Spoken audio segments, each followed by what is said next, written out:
तो चलिए शुरू करते हैं। कलंक भारतीय जनता पार्टी पर जीवन भर रहेगा कि उस अजहर मसूद को अपने हवाई जहाज में बैठा के आपने काबुल में छोड़ा था, जो आज आतंक का सरगना है और जिंदा है ऑपरेशन सिंदूर के बाद भी। कि उसी पार्टी के एक बड़े मंत्री की तरफ से उस वक्त के 2008 के शख्स आता है पी चिदम्बरम नाम के, और वो ये कहते हैं कि हम तो चाहते थे लेकिन दबाव था। कॉन्डोलीज़ा राइस ने हमें आकर कहा कि नहीं रिस्पॉन्ड करना, तो हम ऐसे ही रहे। क्या बात कर रहे हैं?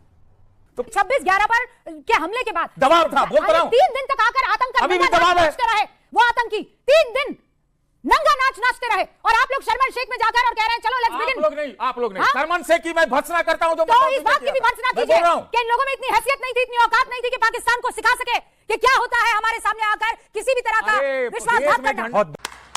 सिर्फ ये कह रहा हूं कि अगर दम था, अगर औकात थी तो उस समय घुस के 2 ही दिन के लिए तो मार लेते। क्यों पूछने गए थे कॉन्डोलीज़ा राइस से? 2 दिन मार के चले आते। पंकज जी कह रहे कि उस समय ढोल नगाड़ा बजाने का नहीं था, तो 10 साल बाद का ढोल नगाड़ा बजा रहे हैं। जो फॉरेन सेक्रेटरी थे उसकी किताब चॉइसेस है सर, मैं भी पढ़ लेता हूं। वो मैं बता रहा हूं, मैं उसी के बारे में बताइए। हेमंत करकरे को बुलेट प्रूफ जैकेट क्यों नहीं दी? बुलेट प्रूफ जैकेट क्यों नहीं दी? बुलेट प्रूफ जैकेट क्यों नहीं दी? मैं बदतमीज लोगों से तमीज नहीं करता हूं, जो खुद बदतमीज है उनसे बिल्कुल उनकी भाषा में जवाब दूंगा। गजब बेइज्जती है। क्यों नहीं पाकिस्तान पे हमला करा? कौन था यूपीए के अंदर जिसने पाकिस्तानी आतंकवादियों पे हमला करने से रोका? ये जवाब दीजिए। और अगर आप देशभक्त हैं तो आपने क्यों नहीं सरकार का साथ छोड़ा? पाकिस्तानी आतंकवादियों के साथ 1 साल बाद में जाके शर्मल शेख का ज्वाइंट स्टेटमेंट करते हैं जिसमें बलूचिस्तान का जिक्र करते हैं। 20 से ज्यादा पाकिस्तानी आतंकवादियों को 2010 में छोड़ते हैं, जिसमें अब्दुल लतीफ ने पठानकोट एयरबेस के अंदर हमला किया। कांग्रेस पार्टी हमेशा पाकिस्तानी आतंकवादियों को क्लीन चिट देती है और उसके लिए नमस्कार। 26/11 मुंबई हमले के बाद आखिर क्यों नहीं हुई पाकिस्तान पर सीधी कार्रवाई? पूर्व गृह मंत्री पी चिदम्बरम के हाल ही में दिए गए बयान पर देश की राजनीति में नया भूचाल आ गया है। चिदम्बरम ने खुलासा किया कि उस समय अमेरिका के विदेश मंत्री ने भारत से कहा था डू नॉट रिएक्ट, पाकिस्तान पर कोई भी कार्रवाई करने से मना किया था। अब सवाल उठ रहा है कि क्या भारत ने तब अमेरिका के दबाव में आकर चुप्पी साध ली थी, या कांग्रेस सरकार वोट बैंक और पॉलिटिक्स के चलते कार्रवाई रोकी थी? इसी गर्म मुद्दे पर देखिए जबरदस्त बहस। भाजपा के प्रदीप भंडारी, सपा के प्रवक्ता और वरिष्ठ पत्रकारों के बीच हुई तीखी टक्कर। देखिए राजनीति की सबसे गर्म बहस, और अपनी राय कमेंट सेक्शन में जरूर बताएं। वीडियो को लाइक, चैनल को सब्सक्राइब जरूर से कर दीजिए, क्योंकि आपका ये समर्थन हमारे लिए बेहद खास है। तो चलिए शुरू करते हैं आज की मेन डिबेट। रूबिका जी, बहुत सीरियस विषय है। पहला तो मैं आपके शो पे एक झूठ एक्सपोज करना चाहता हूं।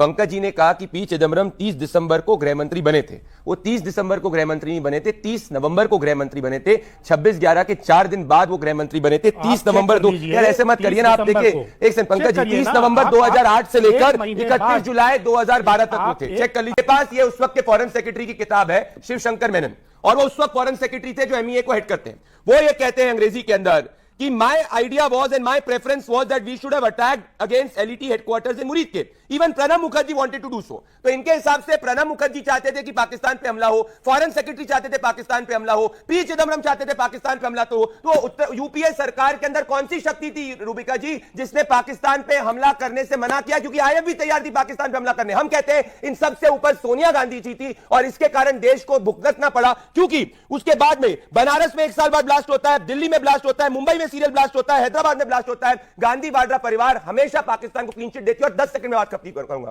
पंकज जी को ओपन चैलेंज है, सोनिया गांधी का एक स्टेटमेंट दिखा दीजिए यूपीए सरकार के समय में, जो उन्होंने पाकिस्तान के स्टेट एक्टर्स जो आतंकवाद के लिए जिम्मेदार है उसके खिलाफ दिया। नीति नहीं करनी चाहिए। 2008 में आदरणीय प्रधानमंत्री जी क्या थे?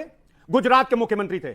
गुजरात छोड़ करके मुंबई में आकर के किसने प्रेस कॉन्फ्रेंस की थी और उन्होंने क्या बोला था? सुनिए रूबिका जी, ध्यान से सुनिएगा। Brutal terror strike at will, अंग्रेजी में है ये, हिंदी में ट्रांसलेशन आप कर दीजिएगा, आपकी अंग्रेजी अच्छी है। और एक ऐड निकाला था दर्शकों, एक ऐड निकाला था भारतीय जनता पार्टी ने। एक तरफ ये हिंदुस्तान टाइम्स का फुल पेज का मैं दिखा रहा हूं, एक तरफ हमारे जाबाज सिपाही वहां पर लड़ाई कर रहे हैं, दूसरी तरफ भारतीय जनता पार्टी का ये इश्तिहार निकलता है और उस इश्तिहार में लिखा होता है वोट फॉर बीजेपी। ये भारतीय जनता पार्टी का क्यों नहीं 26/11 आतंकवादी हमले में? प्रदीप भंडारी रुक जाइए, आप सुनिए। मैं फिर आपसे कह रही हूँ, एक बार उनको पूरी बात फिनिश करने दीजिए और उसके बाद आपको रिबटल का मौका दे दूंगी मैं। मैंने इनको एक्सपोज किया 2 चीजों पर। भारतीय जनता पार्टी इश्तिहार देती है। दूसरी बात, हेमंत करकरे, इस देश की शान था। किसने हेमंत करकरे को कहा कि मेरे श्राप से वो मरा है? 3 दिन के अंदर वो मर गया। किसने कहा था ये? और जिस इनके सांसद ने कहा था, उसके बाद उसको पार्टी से निकाला गया कि नहीं निकाला गया? उसके बाद उसको सांसद बनाया कि नहीं बनाया गया? जिन्होंने शहीदों का अपमान किया उसको इन्होंने सांसद बनाया। और सर आप किताब का जिक्र कर रहा हूं। उस किताब के बाद शिवशंकर मेनन की जो फॉरेन सेक्रेटरी थे उसकी किताब चॉइसेस है सर, मैं भी पढ़ लेता हूं। वो मैं बता रहा हूं, उसी के बारे में बताइए। हेमंत करकरे को बुलेट प्रूफ जैकेट क्यों नहीं दी? बुलेट प्रूफ जैकेट क्यों नहीं दी? बुलेट प्रूफ जैकेट क्यों नहीं दी? मैं बदतमीज लोगों से तमीज नहीं करता हूं, जो खुद बदतमीज है उनसे बिल्कुल उनकी भाषा में जवाब करूंगा। This is not the logical debate sir. मैं रिबेट कर रहा हूं, उन्होंने यहाँ पे चाकू नहीं पाकिस्तान पे हमला करा।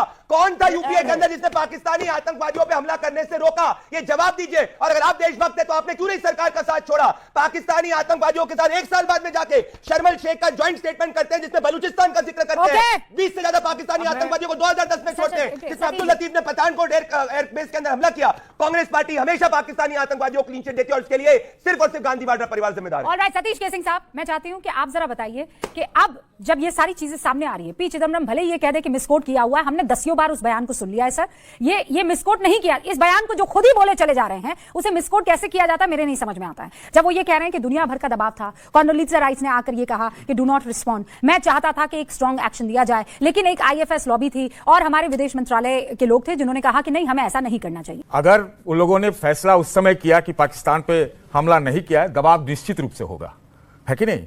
तो अगर वो गलत था तो इस बार सीज फायर करना भी गलत था, और वो नहीं सही है तो ये कैसे सही हो गया सीज फायर वाला?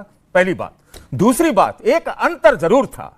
2008 में जब हमला हुआ तो क्रिकेट के संबंध बंद हो गए, और हमारे यहां इस बार जब ऑपरेशन सिंदूर आतंकवादी हमला हुआ तो हम 3 महीना में 3 बार क्रिकेट खेल गए पाकिस्तान से। नंबर, ये सच्चाई है, अंतर्राष्ट्रीय संबंधों की सच्चाई है। इनको तो यही नहीं पता है कि अमेरिका दोस्त है, दुश्मन है कि दादा है, कभी इधर का झंडा कभी उधर का झंडा। बात यह है कि 99 के करगिल से लेकर के ऑपरेशन सिंदूर तक अमेरिका की भूमिका पर्दे के पीछे से कोई नहीं नकार सकता है।